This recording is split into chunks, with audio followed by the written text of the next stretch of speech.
Hello दोस्तों, स्वागत है आपका अपना channel toppers all in one में। हम लोग डिस्कस कर रहे थे क्लास 10th का हिस्ट्री का third chapter nationalism in India. अभी तक इसका 5 पार्ट बन चुका है। अगर आप अभी तक नहीं देखे हैं तो सबसे पहले इस 5 पार्टों को देख लीजिए। उसके बाद ये 6th पार्ट ये आ रहा है जिसमें ये समझाया जा रहा है नॉन कोऑपरेशन मूवमेंट क्या है। इससे पहले अभी तक हम लोग क्या क्या पढ़ चुके हैं तो इसके बारे में थोड़ा सा डिस्कस कर लेते हैं। सबसे पहला पार्ट में आपको बताया गया था कि आखिर नेशनलिज्म होता क्या है, साथ ही साथ उसमें यह भी समझाया गया था कि फर्स्ट वर्ल्ड वॉर का असर भारत पर किस प्रकार से होता है, इसके बारे में बताया गया था। सेकेंड पार्ट में हम लोग देख चुके थे कि महात्मा गांधी का किस प्रकार से महात्मा गांधी का युग आता है और किस प्रकार से आंदोलन का शुरुआत करते हैं। थर्ड पार्ट में हम लोग देख चुके थे कि खिलाफत मूवमेंट आखिर क्या था। उससे पहले हम लोग ये भी देख चुके कि जालियांवाला बाग जो बहुत ही दर्दनाक जो ये इंसिडेंट हुआ था, बहुत ही दर्दनाक इंसिडेंट हुआ था, आखिर क्यों हुआ था, क्या कारण था, इसका क्या असर रहा था, तो इसके बारे में भी जान चुके हैं। उसके बाद हम लोग नॉन कोऑपरेशन मूवमेंट के बारे में भी देख चुके थे कि किस प्रकार से शहर में किस प्रकार से आंदोलन हुआ था, गांव में किस प्रकार से आंदोलन हुआ था। अब आगे हम लोग पढ़ने वाले हैं कि महात्मा गांधी का जो सपना जो था,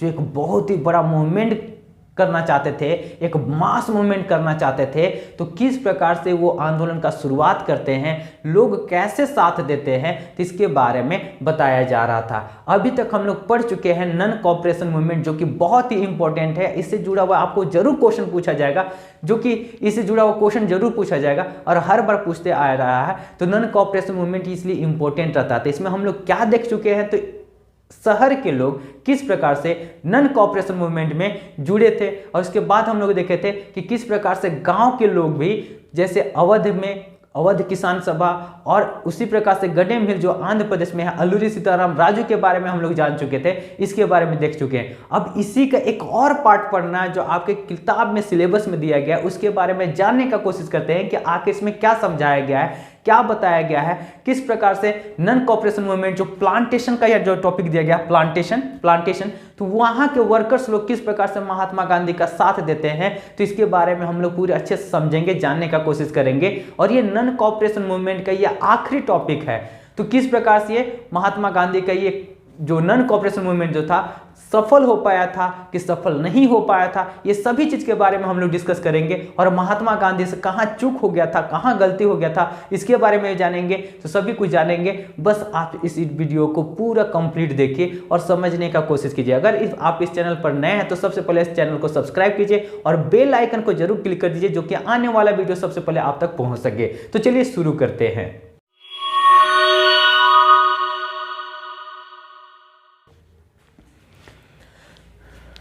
आपको हेडिंग दिख रहा होगा, Swaraj in the plantation. Swaraj in plantation, Swaraj का मतलब क्या होता है, अपना राज। क्या होता है, अपना राज।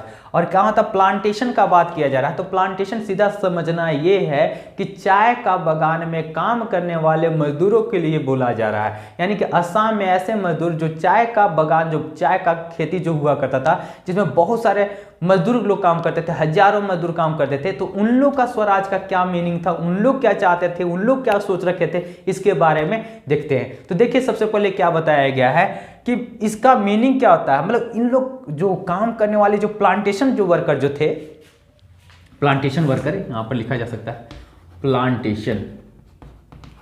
प्लांटेशन वर्कर का जो मीनिंग जो था स्वराज का, उन लोग क्या मीनिंग था, तो उन लोग को देखिए सबसे पहले समझ लीजिए उन लोग का क्या स्थिति क्या था, उन लोग का समस्या क्या था। उन लोग का बंधुआ मजदूर बना के रखा गया था, एक बाउंड्री बना दिया गया, उससे कभी बाहर जाने ही नहीं दिया जाता था। मतलब एक फिक्स कर दिया गया था एरिया कि उससे तुमको बाहर जाना ही नहीं। अगर जहां जिसको भी देख लेता कि बाहर भाग रहा है तो जा रहा है, उसको बहुत ही कड़ा सजा दिया जाता था। मतलब उन लोग को गुलाम बना करके रखा गया था, बिल्कुल एकदम फिक्स बाउंड्री के अंदर रखा गया था, उससे कहीं जाने ही नहीं दिया जाता था। तो उन लोग का स्वराज का मतलब क्या था कि महात्मा गांधी जैसे उन लोग को क्या सोचना था कि क्या होता है, हम लोग को अब आज़ादी मिल गया है, जैसे नॉन कोऑपरेशन मूवमेंट हो गया ना, कि स्वराज आ गया, अपना राज आ गया है। इसका मतलब हम लोग कहीं भी अब आ सकते हैं, जा सकते हैं। जो बाउंड्री बनाया गया है अब यहीं तक हम लोग नहीं रह सकते, इसके पार भी हम लोग जा सकते हैं, अपना घर भी जा सकते हैं। ये उन लोग का सोच था, वहां के वर्कर्स लोगों का सोच था। ये पहला पॉइंट था। तो देखिए क्या होता है, उन लोग को फ्रीली मूव करने का आज़ादी, यही इन लोग का सोच था, पहला था।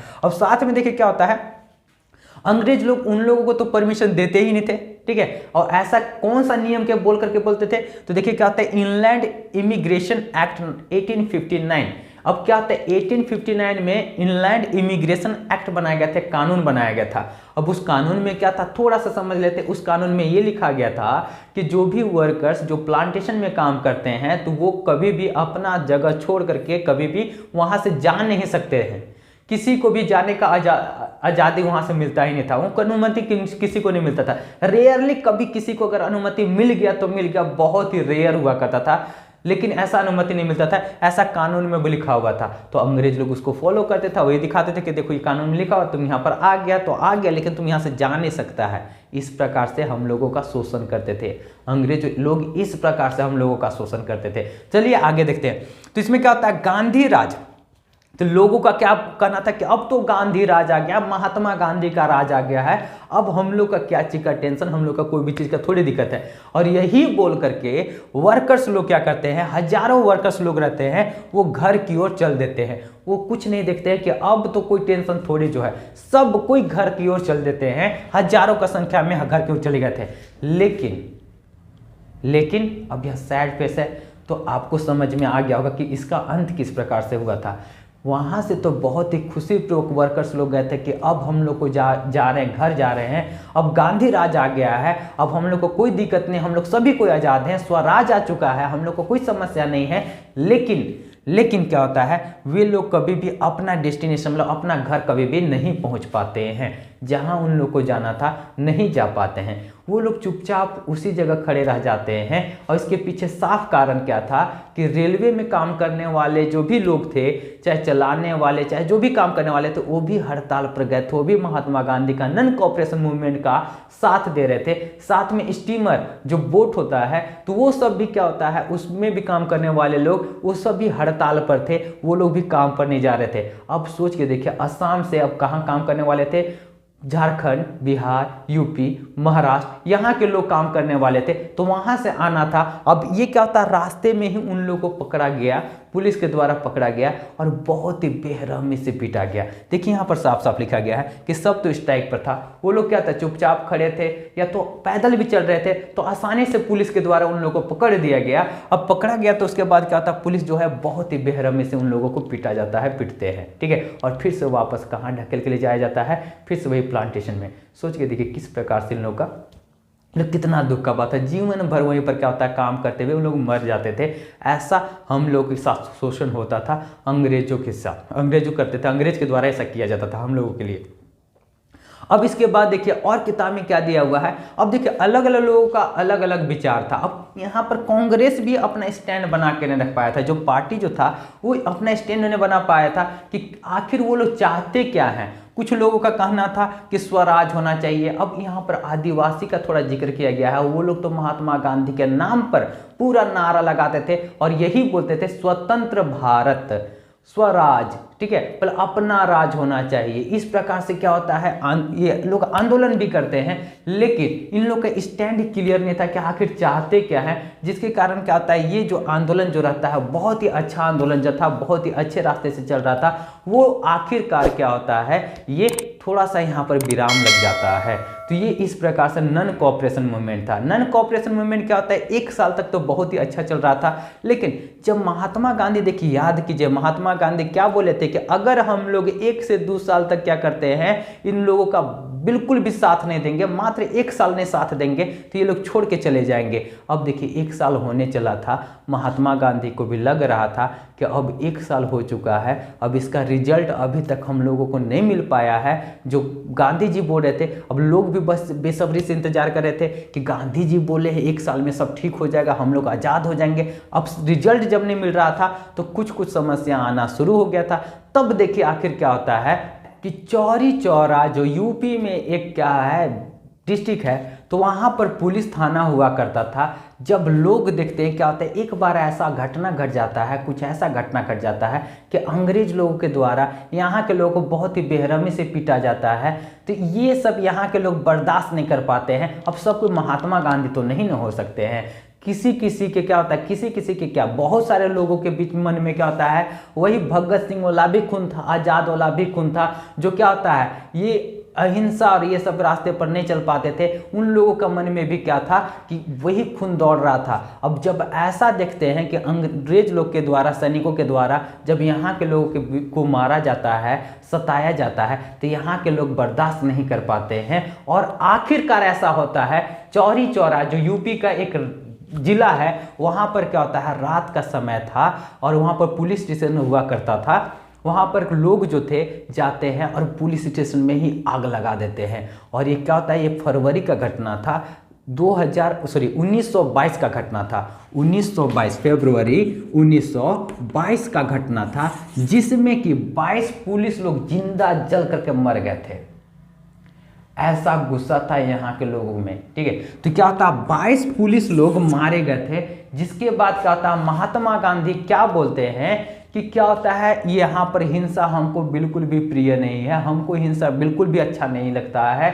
अगर यहाँ पर जहाँ पर भी हिंसा होना शुरू हो गया, वहाँ पर हम नहीं साथ देंगे। और यही बोल करके नन कॉपरेशन मूवमेंट का महात्मा गांधी के द्वारा उसको रोक लगा दिया जाता है। बोला जाता है कि अब ये नन कॉपरेशन मूवमेंट को यहीं पर खत्म कर रहे हैं, क्योंकि यहाँ पर हिंसा होना शुरू हो गया। अब महात्मा गांधी का दो बात यहाँ पर आता है, हिंसा अहिंसा प्रिय व्यक्ति थे वो तो मान लेते हैं, लेकिन ये बात उनको भी मन में सता रहा था कि जो ये बात बोले थे कि 1 साल में हम लोग को आज़ादी मिल जाएगा, अंग्रेज लोग यहाँ से छोड़ के खुद भाग जाएंगे।